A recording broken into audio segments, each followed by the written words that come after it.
So hindi tayo masyadong lalayo kasi Honda Navi lang yung dala natin.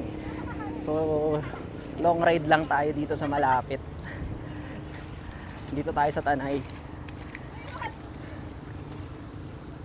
Ano, kaya ba ni Navi para mag-adventure, off-roading? Kaya naman. Titiisin mo nga lang. Titiisin mo nga lang yung mga kakulangan niya. Kasi hindi naman talaga to ginawa pang adventure. Ginawa to pang city riding, city driving. Pero kung kaya, kaya naman eh. Ayan o.